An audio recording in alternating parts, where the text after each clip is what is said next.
안녕하세요 여러분. 속 시원한 한국어의 박현선입니다.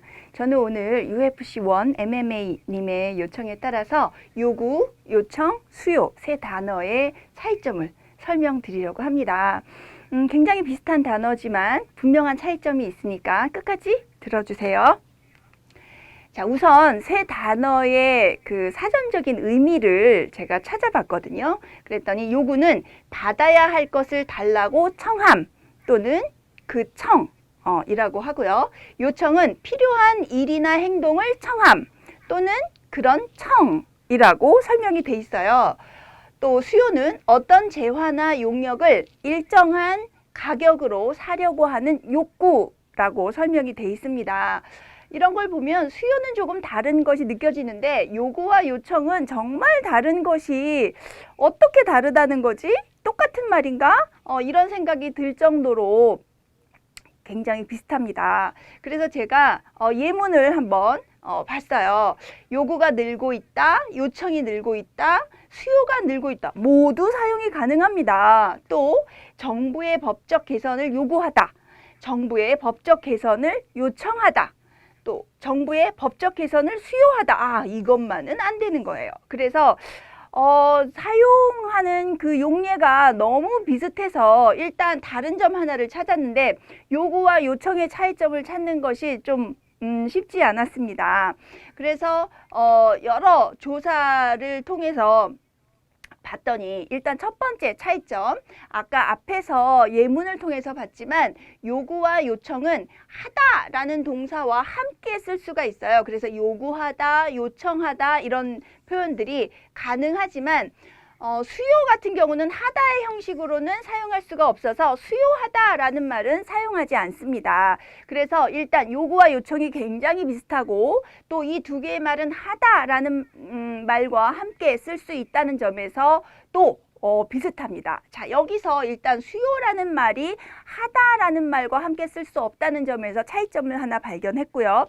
그렇다면 이제 요구와 요청의 차이점이 우리에게 분명하게 제시되어야 하는데 제가 봤더니 요구라는 거는 뭔가 그 청하는 사람이 권리를 갖고 강력하게 강제성을 가지고 상대방에게 얘기를 할 때 주로 사용하고요.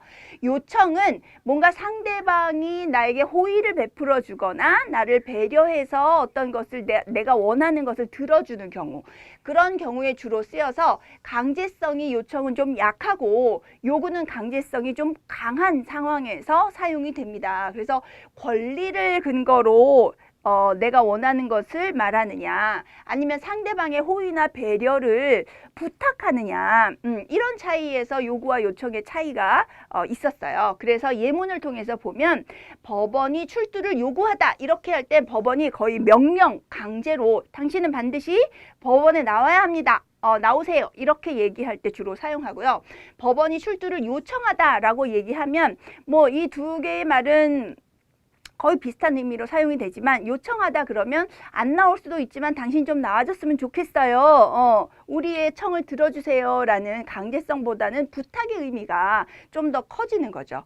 또 임금 지불을 요구하다 이러면 내가 당연히 받아야 될 임금이잖아요. 내가 일한 대가로서 받는 거. 그래서 당연히 나의 권리를 행사하기 위해서 상대방에게 나의 임금을 주세요 라고 뭔가 강제성을 띈 요청을 할 때, 요구를 할 때 이런 말을 사용하고 임금 지불을 요청하다 뭐 이런 말을 쓸 수는 있겠지만 임금 지불은 사실은 나 주세요 안 줘도 되는 거지만 저에게 주세요가 아니라 임금은 내가 당연히 받아야 될 것이잖아요. 그래서 그런 권리를 근거로 할 때는 요구하다라는 말을 주로 사용하지 요청이다라는 말은 별로 안 줘도 되는 것을 마치 내가 받아야 되는 것 받았으면 좋겠어요 라고 부탁하는 의도가 깔려있는 말로 사용이 됩니다.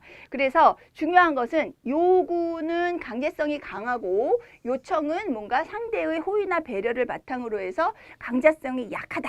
이런 차이점. 그래서 수요는 이런 하다라는 말과 사용할 수 없으니까 여기서는 아예 제외를 해야 되겠죠. 다른 예문을 또 보겠습니다. 도움을 요구하다 이러면 도움이라는 거는 상대방의 호의나 배려를 내가 입는 거잖아요. 그래서 도움은 요구가 아니라 요청해야 되는 거. 도와주세요. 부탁하는 거니까. 또 구조를 요구하다 이것도 좀 어색합니다. 구조를 요청해야 되죠. 그래서 상대방이 나에게 도와주세요. 호의를 베풀어 주세요. 이런 부탁의 의미, 강제성이 약한 호의나 배려를 근거로 한 내가 원하는 청 이런 것일 때는 요청이라는 말을 주로 사용한다는 것. 여기서도 역시 협조를 수요하다, 구조를 수요하다, 하다라는 말과 함께 쓸 수가 아예 없어요.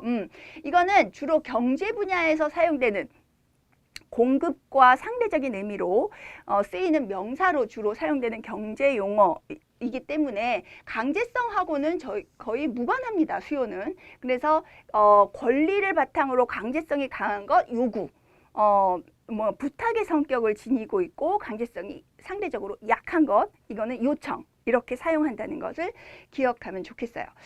이제 요구와 요청이 이제 사용되는 거 위주로 예문을 봤는데 이번엔 수요를 중심으로 한 예문을 좀 봐야 되겠죠. 자, 이거는 경제 분야에서 주로 사용되는 말이고 강제성과는 무관하다는 설명 드렸는데요. 예문을 보면 수요와 공급, 그래서 수요와 공급은 상대어죠. 또 수요가 부족하다, 공급이 부족하다 이런 말 사용할 수 있어요. 그러나 요구와 공급, 또 요구가 부족하다 이건 좀 이상한 말이 되죠. 또 요청과 공급이란 말 안 쓰이고요. 요청이 부족하다라는 말도 사용되지 않습니다. 그래서 지금 요구와 요청과 수요에 적합한 예문들을 통해서 어떻게 구별되는지 설명을 드렸어요. 자, 이제 정리를 좀 해봐야 되겠죠.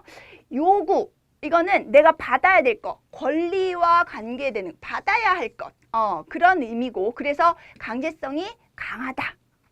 또 요청은 필요한 것, 내가 당연히 받는 게 아니라 내가 필요하니까 좀 도와주세요. 부탁의 의미를 지니는 것. 그래서 호의와 배려를 기대하면서 하는 청이고 그래서 강제성이 요구보다 약합니다. 또 수요는 뭔가 욕구 자체를 나타내는 명사 위주로 쓰이고 경제 분야에서 주로 사용되는 말이고 그래서 강제성과는 무관한 말이다. 그리고 요구와 요청은 하다라는 말과 함께 쓰여서 요구하다, 요청하다 이렇게 쓰일 수 있지만 수요는 하다의 형식으로 쓰일 수 없다. 이렇게 정리를 해봤습니다. 도움이 되셨나요? 자, 오늘 세 단어에 대한 차이점 설명 여기까지예요. 제 설명이 도움이 되었다면 좋아요와 구독 버튼 꾹꾹 눌러주시고 알림 버튼도 눌러서 제가 올리는 동영상 여러분에게 빨리 전달될 수 있도록 해주시면 감사하겠습니다. 자, 그럼 다음 시간에 또 만나요, 여러분. 안녕.